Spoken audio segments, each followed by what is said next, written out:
आई बच्चों, tensor analysis. तो last lecture में हम लोगों ने सिमेट्रिक टेंसर के बारे में समझा और उस पर बेस्ड हम लोगों ने दो थ्योरम की थी। आज उसी के आगे मैं आपको बताऊंगा स्क्यू सिमेट्रिक टेंसर। तो कोई भी एक टेंसर अपने किन्हीं दो कंट्रावेरिएंट इंडाइसेस के लिए या अपने किन्हीं दो कोवेरिएंट इंडाइसेस के लिए स्क्यू सिमेट्रिक कहलाता है। अगर हम उन दोनों इंडाइसेस को आपस में इंटरचेंज करें तो वहाँ पर माइनस साइन, नेगेटिव साइन अगर वहाँ पर आ जाए उनके कंपोनेंट्स के लिए, जैसे कि ए आई जे, अगर हम आई और जे को आपस में इंटरचेंज कर दें ए जे आई, तो यहाँ पर आपको नेगेटिव साइन देखने को मिलता है। तो कहा जाएगा ये एक स्क्यू सिमेट्रिक टेंसर है with respect to contravariant indices I and J. इसी तरह से अगर हम लोग कहें A I J is equal to minus A J I, तो ये कोवेरिएंट स्क्यू सिमेट्रिक टेंसर है with respect to its covariant indices I and J. अगर लोग यहाँ पर कह दें ए I J K L M is equal to minus A K J I L M, तो आई और के की पोजीशन ने आपस में इंटरचेंज की और नेगेटिव साइन आ गया। तो ये कहा जाएगा skew symmetric tensor with respect to contravariant indices I and J. तो बच्चों, स्क्यू सिमेट्रिक टेंसर का मतलब आप लोगों ने समझा। आइए इस पर बेस्ड एक थ्योरम, जैसे वहाँ पर सिमेट्रिक टेंसर के लिए थ्योरम थी, बिल्कुल वैसे ही यहाँ पर स्क्यू सिमेट्रिक टेंसर के लिए थ्योरम है। क्या स्टेटमेंट है? If a tensor is skew symmetric with respect to two indices in any coordinate system, it remains skew symmetric with respect to the same indices in any other admissible coordinate system।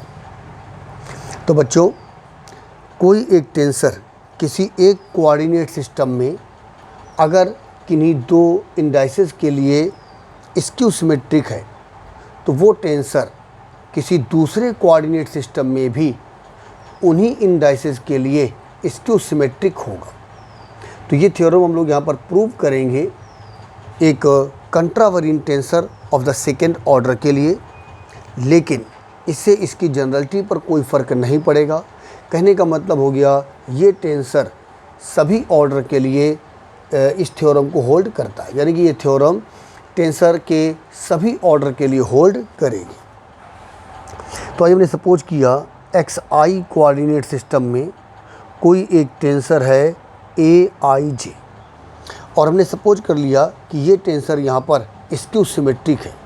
अगर ये tensor यहाँ पर x I coordinate system में skew symmetric है, तो इसका मतलब हो जाएगा ए I J is equal to minus A J आई। ठीक है, तो ये बात हमको दी हुई है। अब हमको ये प्रूव करना है कि ये टेंसर एक्स आई बार कोऑर्डिनेट सिस्टम में भी आई और जे के रेस्पेक्ट में स्क्यू सिमेट्रिक रहेगा। तो आइए हम लोग उसको भी करते हैं। बच्चों, एक्स आई बार कोऑर्डिनेट सिस्टम में इसी टेंसर के कंपोनेंट हो जाएंगे ए बार आई जे। तो हम लोगों ने यहाँ पर ए बार आई जे को उठाया। ए बार आई जे को हम लोग लिख देंगे डेबर एक्स बार आई अपॉन डेबर एक्स एल्फ़ा, फिर यहाँ पर हो जाएगा डेबर एक्स बार जे और अपॉन में हो जाएगा डेबर एक्स बीटा, और ए के साथ यहाँ पर हो जाएगा एल्फ़ा बीटा। ठीक है दोस्तों, आइए नेक्स्ट लाइन। इन दोनों टर्म को अगर हम आगे पीछे करके लिख दें तो कोई फ़र्क नहीं पड़ता है। तो आगे आ गया डेबर एक्स बार जे अपॉन डेबर एक्स बीटा, और यहाँ पर हो गया डेबर एक्स बार आई अपॉन डेबर एक्स एल्फ़ा। अच्छा, ए एल्फ़ा बीटा, तो ए अल्फ़ा बीटा देखिए यहाँ पर बार तो लगा नहीं है, तो एक क्वेश्चन नंबर 1 के हिसाब से कहने का मतलब ये वाला टेंसर जो है वो एक्स आई कोऑर्डिनेट सिस्टम में सिमेट्रिक टेंसर स्क्यू सिमेट्रिक है। और स्क्यू सिमेट्रिक का मतलब ए अल्फ़ा बीटा का की वैल्यू हो जाएगी माइनस ए बीटा अल्फ़ा। तो जो ए I J equal to minus A J आई था, ठीक है ना, ये बन जाएगा करके यहाँ पर इसी को लिख सकते हैं ऐसे, ए अल्फ़ा बीटा इक्वल टू हो जाएगा माइनस ए बीटा अल्फ़ा। तो बच्चों ए अल्फ़ा बीटा की जगह पर हम लोगों ने लिख दिया माइनस ए बीटा अल्फ़ा। ये माइनस साइन आगे ले आइए, यानी कि ये हो जाएगा माइनस, अब यहाँ पर हो गया डेबर एक्स बार जे अपॉन डेबर एक्स बीटा, फिर यहाँ पर है डेबर एक्स बार आई अपॉन डेबर एक्स अल्फ़ा और ए बीटा अल्फ़ा। बच्चों अब अगर आप माइनस साइन को नहीं देखें और इस टर्म को देखो तो आप देखोगे बीटा उसके साथ जे आगे है, फिर अल्फ़ा उसके साथ आई आगे है। इसको लिखा जा सकता है ए जे आई। तो इस तरह से आपने यहाँ पर ये प्रूव कर दिया।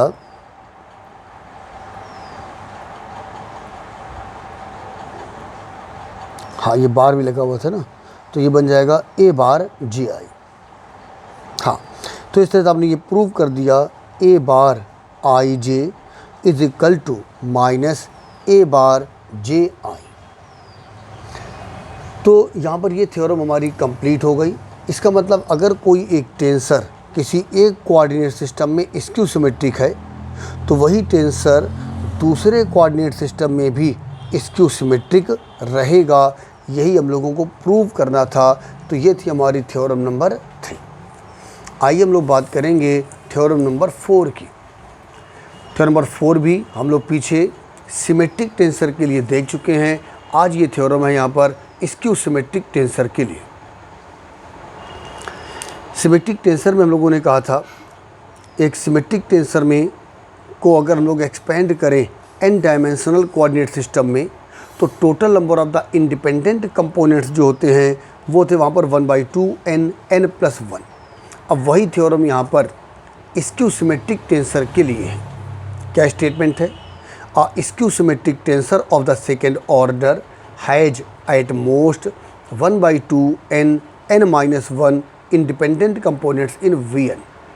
तो Vn का मतलब वही n डायमेंशनल वेक्टर स्पेस, ठीक है। और इस बार टेंसर कैसा है? स्क्यू सिमेट्रिक टेंसर है सेकेंड ऑर्डर का। हम लोग यहाँ पर कंट्रावरिएंट टेंसर भी ले सकते हैं, हम लोग यहाँ पर कोवरिएंट टेंसर भी ले सकते हैं। कोई एक टेंसर यहाँ पर हम लोगों को लेना है। चलो हम लोगों ने यहाँ पर कोवरिएंट टेंसर लिया सेकेंड ऑर्डर का। तो लेट हम लोग कहेंगे लेट हम लोगों ने मान लिया xi कोऑर्डिनेट सिस्टम में aij ये covariant tensor of the second order है और ये टेंसर यहाँ पर स्क्यू सिमेट्रिक है। अगर ये टेंसर यहाँ पर स्क्यू सिमेट्रिक है तो इसका मतलब हो जाएगा aij is equal to minus aj। ठीक है, aij is equal to minus aj। हम लोगों ने symmetric tensor of the second order जब हम लोगों ने इसको n डायमेंशनल वेक्टर स्पेस में एक्सपेंड किया तो total number of the components होंगे n²। कैसे? ये आप लोग पीछे देख भी चुके हो ना। वो जो कंपोनेंट्स होंगे वो ऐसे होंगे a11 a12 a13 a1n। Second row में आते हैं a21 a22 a23 कहाँ तक जाएंगे a2n a31 a32 a33 a3n और सबसे लास्ट में an1 an2 an3 कहाँ तक जाएंगे ann। तो बच्चों n कंपोनेंट्स हैं फर्स्ट रो में, n कंपोनेंट है सेकेंड रो में और total number of the row है n। तो टोटल कंपोनेंट्स हो जाते हैं यहाँ पर n²। पीछे हम लोग सिमेट्रिक टेंसर के लिए इस चीज़ को समझ ही चुके हैं ना।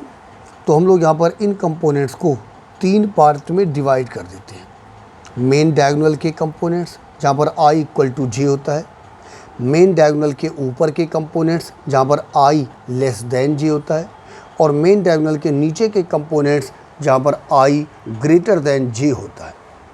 अब बच्चों को देखना यहाँ पर ये है कि कितने कंपोनेंट्स यहाँ पर इंडिपेंडेंट हैं, यानी कि कितने कंपोनेंट्स यहाँ पर ऐसे हैं जिनको हम लोग अपनी मर्जी से लिख सकते हैं। उन्हीं की संख्या हमको प्रूव करनी है। यहाँ पर होगी 1/2 n-1। तो देखिएगा, जैसे हम लोग पीछे भी डिस्कस कर चुके हैं, A12 को तो आप लोग अपने मन से लिख सकते हो, लेकिन जो वैल्यू होगी A12 की नेगेटिव साइन के साथ वही वैल्यू होगी A21 की। यानी कि अगर ये वाला कंपोनेंट फ्री यानी कि इंडिपेंडेंट है तो ये वाला कंपोनेंट इंडिपेंडेंट नहीं होगा। इसी तरह से जो वैल्यू होगी A13 की वही वैल्यू नेगेटिव साइन के साथ होगी A31 की। यानी कि मेन डायगोनल के ऊपर के जो कंपोनेंट्स हैं उन्हें तो आप लोग अपने मन से लिख पाओगे, लेकिन मेन डायगोनल के जो नीचे के कंपोनेंट हैं वो उन पर डिपेंड करेंगे, वो इंडिपेंडेंट नहीं होगी। हाँ, एक और बात, जो मेन डायगोनल के कंपोनेंट हैं यानी कि जहाँ पर i इक्वल टू जे है, हम लोगों ने पीछे सिमेट्रिक टेंसर में जब इस थ्योरम को पढ़ा था तो वहाँ पर जो मेन डायगोनल के कंपोनेंट थे वो भी इंडिपेंडेंट थे, लेकिन यहाँ पर मेन डायगोनल के कंपोनेंट इंडिपेंडेंट नहीं होते हैं। कैसे नहीं होते उसको भी हम लोग यहाँ पर थ्योरम में दिखाएंगे। तो for the components of main diagonal, जो मेन डायगोनल के कंपोनेंट होते हैं उनके लिए i और j आपस में इक्वल होता है। ठीक, अब दोस्तों चूंकि हमारा ये टेंसर स्क्यू सिमेट्रिक है तो aij इक्वल टू होगा माइनस aj के। तो जब मेन डायगोनल के कंपोनेंट होंगे तो वहाँ पर तो i और j आपस में सेम होते हैं ना, 1 1 2 2 3 3, तो वहाँ पर ऐसे लिखोगे ai यानी कि j भी i के इक्वल है, और स्क्यू सिमेट्रिक होने की वजह से ये होना चाहिए minus aij equal to ji, लेकिन दोनों सेम हैं तो वो तो ऐसे ही रहेंगे बस। यानी कि स्क्यू सिमेट्रिक होने की वजह से aii is equal to minus aii, इसको इधर ले आओ, यानी कि ये बन जाएगा 2aii इक्वल टू हो जाएगा 0। इस 2 को उधर शिफ्ट कर दिया तो aii इक्वल टू 0। इसका मतलब ख़ास बात यहाँ पर ये है कि components of the main diagonal यहाँ पर 0 होंगे, और ये आपकी मर्ज़ी से नहीं है, ये हमारी मजबूरी है। स्क्यू सिमेट्रिक टेंसर में मेन डायगोनल के कंपोनेंट हमको 0 रखने ही पड़ेंगे, ये हमारी मजबूरी है। इसका मतलब ये कंपोनेंट यहाँ पर इंडिपेंडेंट नहीं है, ये कंपोनेंट यहाँ पर स्वतंत्र नहीं है, फ्री नहीं है, हम मजबूर हैं कि उन्हें यहाँ पर 0 ही लेना पड़ेगा। तो इसका मतलब यहाँ पर जो इंडिपेंडेंट कंपोनेंट्स होते हैं वो केवल मेन डायगोनल के ऊपर वाले ही होंगे, बस उन्हीं की संख्या जो होगी वही हमारा आंसर होगी। तो बिल्कुल वैसे ही जैसे हम लोगों ने लास्ट थ्योरम में किया था, ठीक है ना। और जो इसका लैंग्वेज लिखने का तरीका जो मैं बोल रहा हूँ वही सब यहाँ पर आपकी बुक में लिखा भी हुआ है, लेकिन उसको आप लोग थोड़ा सा बुक की हेल्प से भी देख सकते हो, ठीक है ना। पॉइंट वाइज 1 2 3 इस तरह से भी आप लिख दोगे। तो बच्चों यहाँ पर आप लोग क्या कहोगे, the total number of the components, बताओ total number of the components कितने हैं, n²। The components of the main diagonal, main diagonal में कंपोनेंट्स कितने होते हैं, n।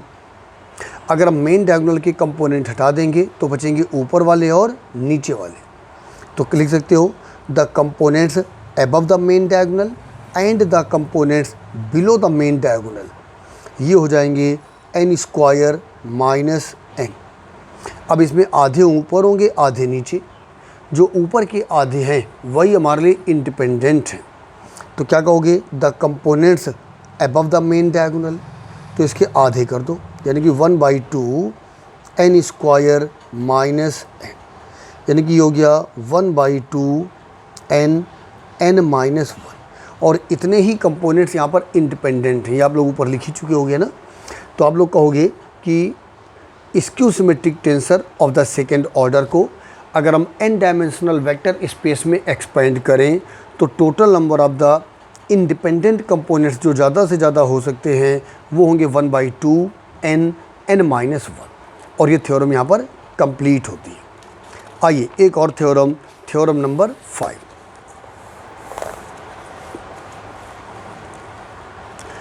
क्या लिखा हुआ है? Any covariant tensor of the second order can be expressed as a sum of a symmetric and a skew symmetric tensor। अगर कोई कोवेरिएंट टेंसर है, any covariant tensor of the second order, कोई एक covariant tensor है second order को, तो उसको हम लोग दो टेंसर के समेशन के रूप में लिख सकते हैं, जिसमें एक टेंसर होगा सिमेट्रिक और दूसरा होगा स्क्यू सिमेट्रिक। तो आइए थ्योरम स्टार्ट करें। हम लोगों ने यहाँ पर कोवेरिएंट टेंसर AIJ, ये covariant tensor of the second order लिया जो XI कोऑर्डिनेट सिस्टम में है, ठीक है ना। थोड़ा सा थ्योरी जो हम बोलते हैं वही लिखना होता है, वो आप लोग थोड़ा सा किताब की हेल्प से भी उसको चेक कर सकते हो। तो AIJ एक covariant tensor of the second order है और हम इसको XI कोऑर्डिनेट सिस्टम में ले रहे हैं। हमको ये प्रूव करना है this tensor can be written as a sum of the symmetric and skew symmetric tensor. इस टेंसर को हम लोग एक सिमेट्रिक और एक स्क्यू सिमेट्रिक टेंसर के समेशन के रूप में लिख सकते हैं। तो एक काम करते हैं, AIJ को लिख दोगे on writing the tensor AIJ को थोड़ा हम लोगों ने इस तरीके से लिखा। AIJ को हम लोगों ने यहाँ पर लिखा करके 1/2 AIJ plus AJI plus 1/2 AIJ minus AJI। Equation number 1 अगर देखोगे तो चीज़ वही है, 1/2 AIJ 1/2 AIJ मतलब AIJ हो गया, और AJI 1/2 AJI यहाँ पर प्लस हुआ है तो 1/2 AJI यहाँ पर माइनस हुआ है, वो आपस में कैंसिल हो जाएंगे। तो ये हम लोगों ने एक एडजस्टमेंट किया और हम लोगों ने इसको इस तरीके से लिखा। बच्चों अब ये वाला जो टेंसर देख रहे हो, ये इसको हम लोग नाम दे देंगे CIJ। तो लेट CIJ ये हो गया यहाँ पर 1/2 AIJ प्लस AJI। इसको रोमन में इक्वेशन नंबर 1 कह दिया और इसको नाम दे दिया DIJ equal to 1/2 AIJ minus AJI। ये हो गई इक्वेशन नंबर 2। तो बच्चों इस टेंसर को हमने